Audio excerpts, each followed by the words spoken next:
So Pisces, now we're moving on to the Grand Trine here.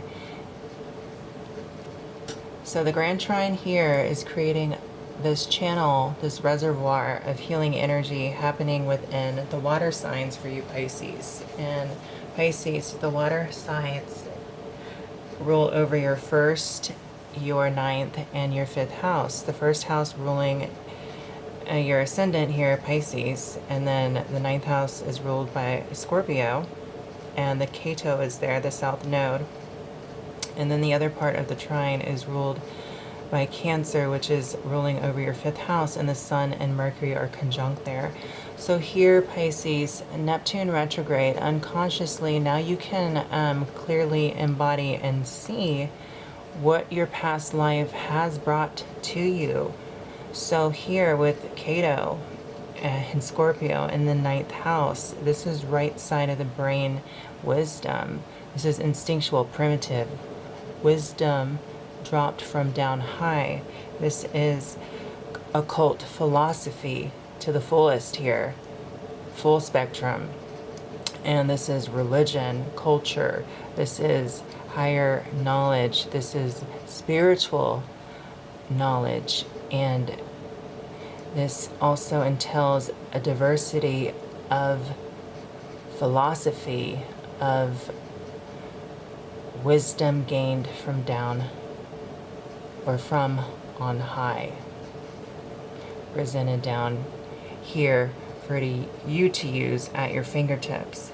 And the fifth house, being ruled by Cancer, you're able to really create a safe place to really nurture and be a parent, help to grow and cultivate your own authenticity and logic when it comes to understanding how you know some of these things, because it's brought in from a past life. You remember it, and then you get inclinations of it, and then you start to do your own research. The information comes to you very effortlessly then, and you start to remember why it is you know, because you're bringing it into from a past life, and you don't forget these things here. And Neptune is revealing this to you retrograde in your first house, and really wanting you to embrace it here, because the Sun is conjunct Mercury here in the fifth house, and wants you to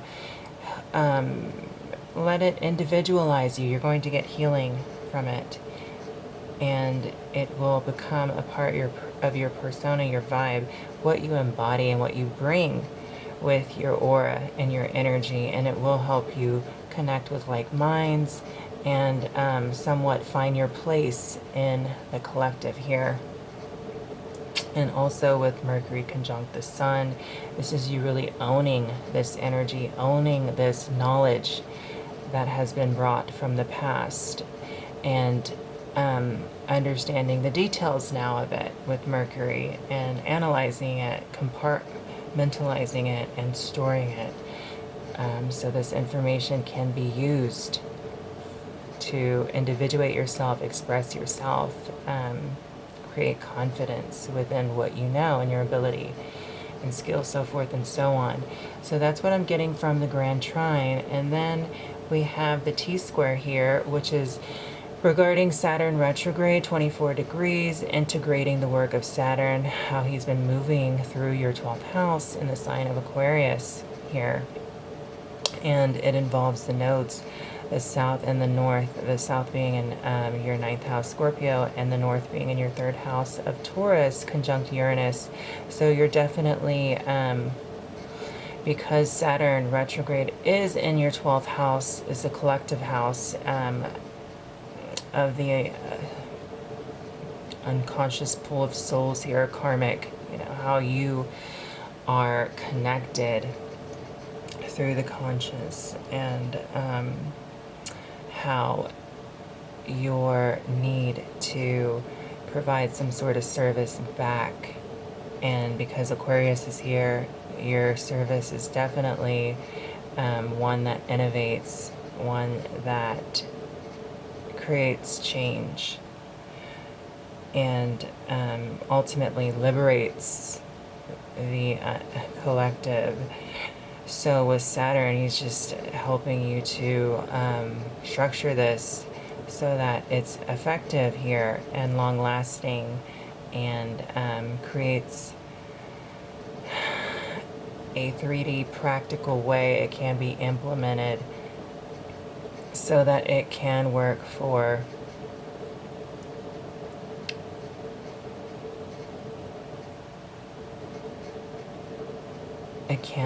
in the context of form, so to say.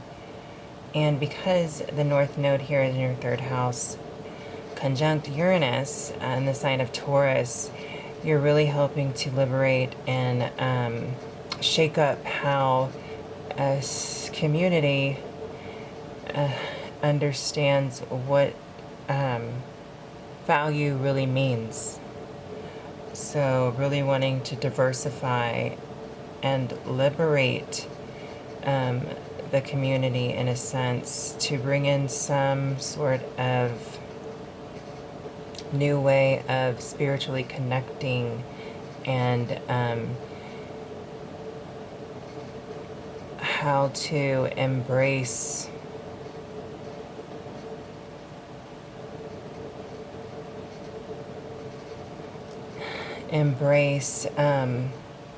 one's natural instinctual qualities, right side of the brain here, and how this is ultimately going to create change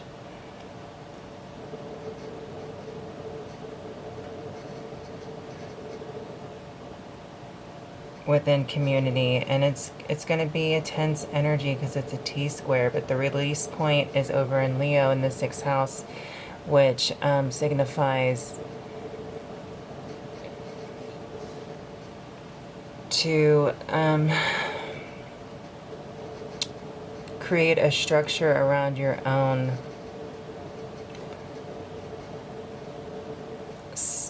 sense of individuated self here, your own authentic self, the way you do things consistently in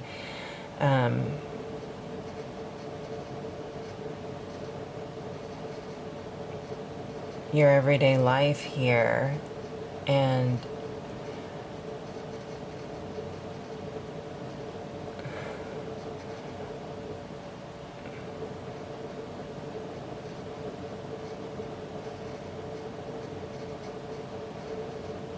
what I'm picking up on is just you being the individual you are and really owning it and being brave and doing what you do out in the world.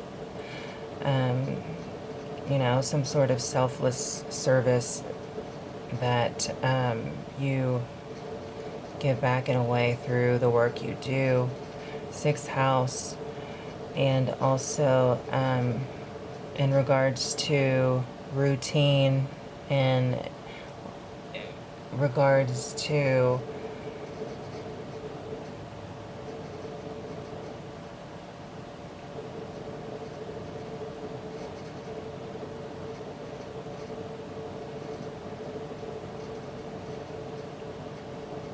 living authentically from the heart here, consistently doing that as well.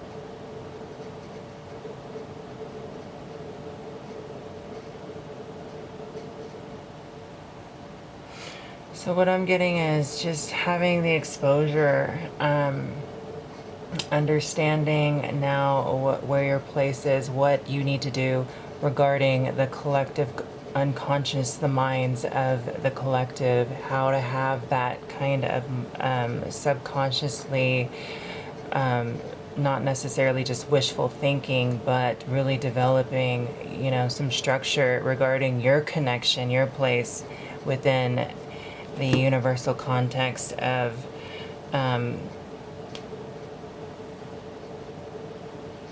having that psychic connection here with the spiritual realm, and being more grown up, mature about it, and helping to create the change necessary just consistently with the sixth house here, doing things the way you do it, but in an inspiring way that's showcasing your authentic, true nature and self, is going to be very liberating within the community and freeing, and also going to help bring in change and create more diversity here that the community and others can appreciate and gain a sense of what really to consider valuable, which is one's own uniqueness, since Uranus is involved and Saturn is retrograding in the sign of Aquarius, which is your 12th house, how we're all here connected unconsciously, but so very unique, and embracing that and living it and not hiding it, showing up spontaneously every day, Leo 6th house, and doing the necessary work that needs to be done consistently is going to help really create the change. And we're going to have the breakthrough and the innovations to consciously create a better community for all here. And Pisces, you are the vibe to do it. That's what I'm seeing in your astrology here. So with that being said, let me pull the cards. I'm going to pull 12 cards, and I hope you can see here.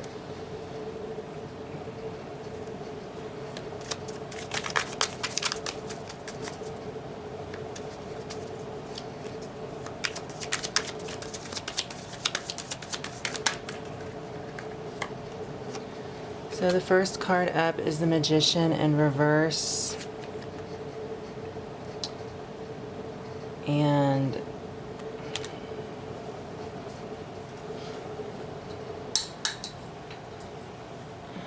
with the Magician in reverse, there's just, some energy going on this month. I wish I would have got this out to you sooner. It's the 20th. I apologize. I should have them. And then here's the Chariot popping out. Have these up by the 1st. But anyways, with this Magician in reverse, just be careful of just annoyances this month, which I should have told you way back on the 1st, which is when I should have had these up. But anyways, you probably have already experienced the annoyances. And it's like with the Chariot energy, you have to push forward and just kind of, put your blockers on, put some protection on, and anything you can do to stay, just grounded and protected and in your integrity, and not allowing for things to get to you, because it's like you feel like this fire around you, and it's like the heater isn't on, and then you feel like the annoyance. So, and then things start to kind of rattle, you just feel it. You're a feeler anyways, Pisces, so you know what I'm talking about. And you need to just block that kind of annoyance I don't know whether to call it an energy or where it comes from, but it couldn't be more incorrect, inappropriate, and it couldn't be any more irritating and annoying, Pisces. You know what I'm talking about?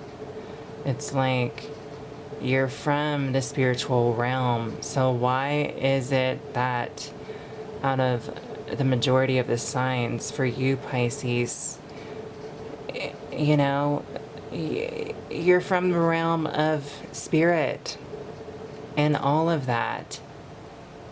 So why is it you? I mean, because or because of, you know, the unforeseen has a direct connection with you. I mean, it can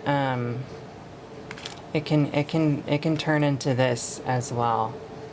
So you have to just, you know, be mindful of that and don't pay attention to that. If it turns out to be a magician in reverse kind of energy, just think about, this is the way I think about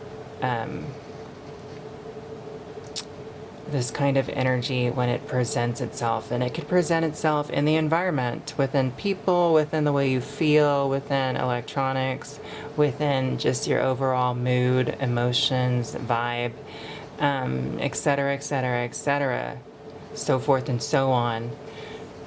So when this does come up, you just think to yourself, okay, so now they're slinging, you know what, and you don't want to get, you don't want to step in that. You don't want to smell that. You don't want to taste that. You don't want to see that. So once you understand what it is, you can be aware of it. And you don't have to participate in it. You just ignore it. And it's easily just dismissed. It really is. So once you understand something for what it is, I mean, you can just easily dismiss it and it doesn't really make a big difference. It's like, you know, whatever, with a capital W. So, and then we have the Temperance card, which is a real pretty card here. And coming up after the Chariot, yeah, you got some balancing to do here in the community, and because of your elemental qualities here, the community is really getting out there, you know, coming off that mountain, Pisces, and down into the community for some water is helping to really temper your own elements and help you, I want to say, transform in some way.